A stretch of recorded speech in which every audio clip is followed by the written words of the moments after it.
सुंदरपुर गांव में मेनू नाम की एक मेहनती लड़की रहती थी जो अपने मरे हुए पिता की छोटी सी जमीन पर खेती करती थी। मेनू को एक सपना आता था कि वो अपने खेत में सबसे मीठे फल उगाए। उस सपने को पूरा करने के लिए मेनू दिन रात कड़ी मेहनत करती थी, लेकिन न जाने क्यों उसकी किस्मत जैसे उससे रूठी हुई थी। लेकिन एक दिन एक ऐसा चमत्कार हुआ कि उसकी किस्मत हमेशा के लिए बदल गई। मेनू, अरे ओ बेटी, बिटिया रानी, बस कर जा रे बेटा। और कितनी मेहनत करेगी तू? बस बस बस, थक गई है। अरे काका, अभी कहाँ की है मेहनत, अभी तो शुरुआत है। तो क्या इस वजह से मैं मेहनत करना छोड़ दूं? हाँ, दिख रहा है। लेकिन बेटा, मेरी बात मान, ज्यादा मेहनत करके भी कोई फायदा नहीं है। तेरे पेड़ में उतने ही अमरूद लगेंगे जितने हर साल लगते हैं। बता भला, ज्यादा लगेंगे क्या? बता। नहीं काका, वैसे भी कुछ समय में सर्दी आ जाएगी और सर्दी में अमरूद खाने का अपना ही मजा होता है। और देखना, इस बार मेरी मेहनत जरूर रंग लाएगी। आहा, एक तो तू मानती नहीं है मेरी बात। ठीक है ठीक है, कर ले, तू अपने मन की कर ले। नहीं तो कितना ही समझाओ बिटियाओं को, लेकिन मानती कहाँ है। इतना कहकर हरिया काका वहाँ से चले गए, जबकि मेनू रोज की तरह अपने खेत में मेहनत करती है। कुछ दिन ऐसे ही गुजरते हैं और एक दिन अचानक तेज बारिश शुरू हो जाती है। काका, ये क्या हो रहा है? ये अचानक से बिन मौसम बरसात कैसे शुरू हो गई? हाँ बेटी, यही तो मैं भी सोच रहा हूँ कि ये बिन मौसम बरसात कैसे। लेकिन तुम परेशान मत हो सकता है कि ये बारिश जल्दी थम जाए। काका, मुझे इस बारिश के रुकने के कोई आसार नजर नहीं आ रहे हैं। हाँ बेटी, ये तो है, लेकिन हम इंतजार के अलावा और कुछ कर भी तो नहीं सकते। हे भगवान, आखिर क्यों हर साल मुझे मेरी मेहनत का फल नहीं मिल पाता? मैं हर बार ये सोचकर इतनी मेहनत करती हूँ कि इस साल मेरे पेड़ पर मीठे और ज्यादा फल लगेंगे, लेकिन हर बार कुछ न कुछ ऐसा हो जाता है जिससे मेरी मेहनत खराब हो जाती है। ईश्वर पर भरोसा रखो बेटी, ईश्वर पर, सब अच्छा होगा। हरिया काका ये कहकर अपने घर चले गए, जबकि मेनू वहीं खेत में बैठी बारिश में भीगती है और थोड़ी देर बाद वो भी घर चली जाती है। अगले दिन हे भगवान, ये क्या? इस बारिश ने तो मेरे पेड़ के सारे फूल बर्बाद कर दिए। अब इस साल क्या ही मेरे पेड़ पर अमरूद लगेंगे। हाँ बेटी, तुम्हारा वाकई में बहुत नुकसान हो गया। लेकिन बेटी, मेरी एक बात मानो, तो ये खेत किसी दूसरे को बेच दो, क्योंकि तुमसे नहीं हो पाएगी ये खेती वगैरह। काका, अगर मैं अपना खेत बेच भी दूं, तो मुझे कोई दूसरा काम नहीं आता जिससे मैं अपनी बूढ़ी माँ का पेट पाल सकूं। और वैसे भी ये जमीन मेरे पिताजी की आखिरी निशानी है, इसलिए मैं इसे नहीं बेचूंगी।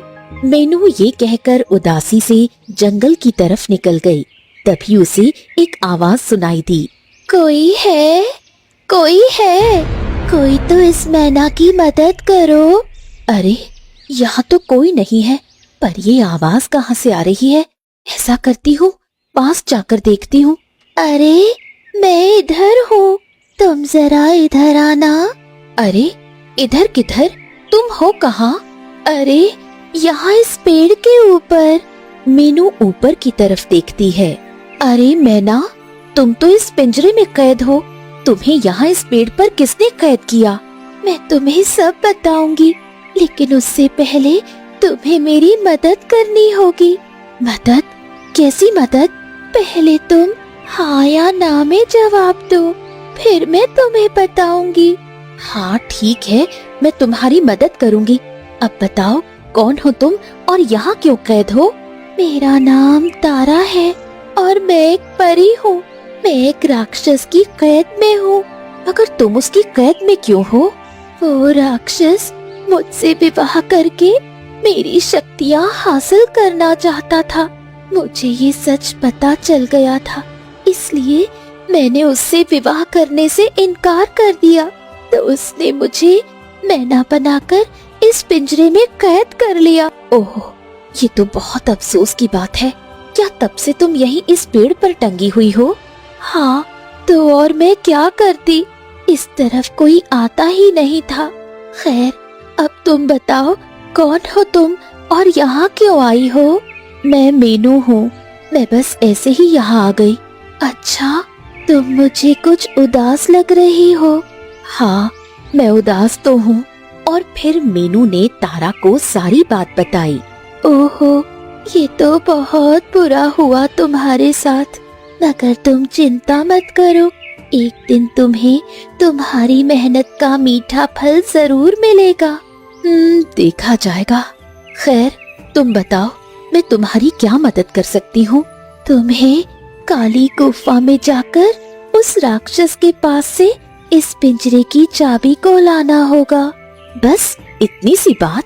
ये इतनी सी बात नहीं है मीनू। अगर तुम उस राक्षस के सोते में वो चाबी लाने में कामयाब हो गई तो हम दोनों के लिए अच्छा होगा। लेकिन क्या? लेकिन अगर वो राक्षस जाग गया तो तुम्हें उससे खुद को बचाना मुश्किल हो जाएगा। कोई बात नहीं, मैं तुम्हारी आजादी के लिए इतना खतरा मोल ले सकती हूँ, लेकिन अगर मुझे कुछ हो जाता है तो तुम मेरी बूढ़ी माँ का ख्याल रखना। ठीक है, मैं वादा करती हूँ। अब जल्दी से मेरे पिंजरे को उतारकर गुफा के पास ले चलो और एक पेड़ के पीछे मुझे छुपा देना। मीनू अब पिंजरे को लेकर काली गुफा की तरफ जाती है और पिंजरे को पेड़ के पीछे छिपा देती है। हाँ, पिंजरा तो छुपा दिया, अब मुझे काली गुफा में जाना होगा। पिंजरे को छुपाकर अब मीनू काली गुफा के अंदर जाती है। तभी उसकी नजर उस राक्षस पर पड़ती है जो वहाँ आराम से सो रहा था। अरे, इतना भयानक राक्षस! यही सही मौका है, ये राक्षस तो सो रहा है। अब मैं जल्दी से इधर उधर देखती हूँ, शायद वो चाबी यही कहीं हो। वो रही चाबी। मीनू दबे कदमों से उस चाबी को उठाने जाती है कि तभी राक्षस जाग जाता है। कौन हो तुम और मेरी गुफा में क्या कर रही हो? कुछ नहीं, मैं वो। अरे ये क्या मैं लगा रखा है? अरे तुम बकरी हो क्या? हाँ, नहीं, मेरा मतलब है मैं इंसान हूँ। तो तुम यहाँ पर किस लिए आई हो? चाबी? नहीं, मेरा मतलब है मैं अपने खेत में बीज डालने के लिए यहाँ की मिट्टी लेने आई थी। अच्छा, तो तुम खेती करती हो और मिट्टी लेने के लिए आई हो? वैसे वाह वाह वाह, तुम्हें तो ठीक से झूठ बोलना भी नहीं आता। नहीं, मैं सच कह रही हूँ, मैं खेती करती हूँ। हाँ, तुम खेती करती हो, लेकिन तुम यहाँ मिट्टी लेने नहीं बल्कि चाबी लेने आई हो और उस तारा की मदद करने आई हो। हाँ, तो अब तुम्हें सच्चाई पता चल गई है, तो वो चाबी मुझे दे दो। अच्छा, लेकिन अगर तुम चाहो तो मैं तुम्हें इस चाबी की जगह एक ऐसा अनमोल बीज दे सकता हूँ जिससे तुम्हारे खेत में एक ऐसा अमरूद का पेड़ उगेगा कि जिसके मीठे फल तुमने हाय हाय हाय हाय पूरे जीवन में नहीं खाए होंगे, ऐसे फल। राक्षस की ये बात सुनकर मीनू चुप रही। तभी उसके कान में तारा की आवाज गूंजी। मीनू, ये एक मायावी राक्षस है, तुम इसकी बातों में मत आना। क्या सोच रही है मीनू? ये चाबी या ये जादुई बीज? मुझे कोई बीज नहीं चाहिए, मुझे बस ये चाबी चाहिए। अच्छा, तो तुम्हें ये चाबी चाहिए, लेकिन ये तो तुम्हें नहीं मिलेगी। मैं इस चाबी को हासिल करने के लिए कुछ भी करूंगी दुष्ट राक्षस। अच्छा, तो फिर ठीक है, इसके लिए तुम्हें मेरी एक परीक्षा से गुजरना होगा। ठीक है, बताओ। तुम्हें इस आग और उस कांटे से भरे रास्ते से गुजरकर चाबी तक पहुंचना होगा। लेकिन याद रहे, इसमें तुम्हारी मृत्यु भी हो सकती है। ठीक है, मैं ये करने के लिए तैयार हूँ, चाहे इसके लिए मुझे अपनी जान ही क्यों ना देनी पड़े। और फिर मीनू ये कहकर उस आग के रास्ते पर कदम रखती है, लेकिन उसके अंदर जाते ही आग बुझ जाती है। अरे ये क्या, ये आग तो अपने आप ही बुझ गई। इसका मतलब ये एक छलावा था, तो अब ये कांटे भी मुझे नहीं चुभेंगे। हाँ, ये एक छोटा सा छलावा था, लेकिन अभी भी सोच लो, तुम्हारे पास समय है। फिर ऐसा ना हो कि तुम वाकई अपनी जान गंवा बैठो। मैंने प्रण लिया है और अब मैं अपने कहे शब्दों से पीछे नहीं हटूंगी, चाहे कुछ भी हो जाए। ठीक है, जैसी तुम्हारी मर्जी। और फिर मीनू उस कांटे वाले रास्ते पर चलती है, जहाँ पहला कदम रखते ही उसके पैरों से खून निकलने लगता है। माँ, पिताजी, ये कांटे तो वाकई में मेरे पैरों में चुभ रहे हैं।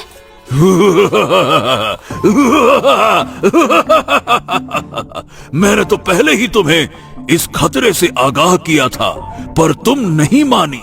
लेकिन अगर तुम चाहो तो तुम अपनी बात वापस ले सकती हो। नहीं नहीं, मैं इन कांटेदार रास्तों पर चलूंगी। मीनू दर्द भरी आवाज में ये कहकर दूसरा कदम रखती है। तभी उसके कानों में एक बार फिर तारा की आवाज गूंजी। मीनू, तुम मेरे लिए ये कष्ट मत उठाओ, चली जाओ, लौट जाओ, वापस लौट जाओ। मान जाओ मेरी बात, मान जाओ मीनू, अपनी जान को इतने हल्के में मत लो। नहीं नहीं, मैं ये करूंगी, हर कीमत पर करूंगी। मीनू की हिम्मत देखकर राक्षस गुस्से में आ जाता है और उसे रोकने के लिए उसके रास्ते में नमक डाल देता है। राक्षस, तुमने तो सिर्फ आग और कांटेदार रास्ते की बात की थी, तो फिर अब ये नमक तुमने यहाँ क्यों डाला? क्योंकि मेरी मर्जी, और यहाँ वही होता है जो मैं चाहता हूँ। अच्छा, अगर ऐसी बात है तो मैं तुम्हें इस नमक पर भी चलकर दिखाऊंगी। हाँ, ठीक है ठीक है। जब तुम्हारे ये जख्मी पैर उस नमक पर पड़ेंगे तो तुम्हें अपनी नानी याद आ जाएगी। अब चाहे मुझे मेरी नानी याद आए या मरे हुए पिताजी, मैं इस रास्ते को अब हर कीमत पर पार करूंगी। और फिर मीनू अपनी हिम्मत से उस चुनौती भरे रास्ते को पार कर लेती है। मैंने इस रास्ते को पार कर लिया है, अब मुझे इस चाबी को लेने से कोई नहीं रोक सकता। नहीं नहीं नहीं नहीं नहीं नहीं, ये नहीं हो सकता। ये लड़की इतनी आसानी से इस चाबी तक नहीं पहुंच सकती। अभी मैं तुझे बताता हूँ। राक्षस अपनी आँखों से मीनू पर वार करने लगता है। मीनू उसके वार से खुद को बचाते हुए चाबी लेकर तारा तक पहुँचती है। तारा, मैं ये चाबी ले आई हूँ, अब बताओ मुझे इसका क्या करना है? मीनू, जल्दी से इस चाबी से मेरा पिंजरा खोलो और वो जो बरगद के पेड़ पर नीली जड़ी बूटी लटक रही है उसे मुझे लाकर दो। हाँ, मैं अभी लाकर देती हूँ। हाँ, जल्दी करो, इससे पहले कि वो राक्षस यहाँ आ जाए। और फिर मीनू जल्दी से उस बरगद के पेड़ पर लटकी नीली जड़ी बूटी लाकर तारा को देती है। ये लो तारा, मगर तुम इसका क्या करोगी? मैं इसे खाऊंगी ताकि मैं इसे खाकर अपने असली रूप में आ सकूं। ओह, अच्छा ठीक है, तो फिर इसे जल्दी खाओ। अब तारा उस नीली जड़ी बूटी को खाती है और अपने असल परी के रूप में आ जाती है। तुम्हारा बहुत बहुत धन्यवाद मीनू, तुमने मेरी मदद की। कोई बात नहीं, ये तो मेरा फर्ज था। अभी वो दोनों बातें ही कर रही थी कि तभी वहाँ राक्षस आ गया। हाँ, अब मैं तुम दोनों को नहीं छोड़ूंगा। तुम्हारी हत्या मेरे हाथों लिखी है। अच्छा, इतनी हिम्मत? लेकिन तुम भूल गए हो कि मैं एक परी हूँ और इस नीली जड़ी बूटी को खाने के बाद मेरी शक्तियाँ दुगनी हो चुकी हैं। तारा अपनी शक्तियों से राक्षस पर वार करती है, जिससे वो राक्षस वहीं भस्म हो जाता है और तारा भी गायब हो जाती है। अरे ये क्या, तारा कहाँ चली गई? लगता है हमारा साथ इतना ही था। खैर, अब मुझे मेरे घर वापस जाना चाहिए। मीनू अब अपने घर के लिए निकल पड़ी। रास्ते में उसकी नजर अपने खेत पर पड़ी, जहाँ उसके पेड़ों में अनगिनत बड़े बड़े अमरूद लगे थे। बेटी, तेरी मेहनत सफल हुई। हम तो सोच रहे थे कि बारिश से सब बर्बाद हो गया, लेकिन यहाँ तो देख चमत्कार हो गया। ये चख, इस फल को तो चख। हाँ काका, ये तो बहुत मीठा है। मैं जानती हूँ ये तारा का दिया हुआ तोहफा है। नहीं मीनू, ये तुम्हारी मेहनत का मीठा फल है और अब से तुम खुद को कभी अकेला मत समझना। जब जब तुम्हें मेरी जरूरत पड़ेगी तुम मुझे एक आवाज देना, मैं आ जाऊंगी। इतना कहकर वो आवाज खामोशी में बदल गई और मीनू अपनी मेहनत के मीठे फल को बेचकर अमीर हो गई।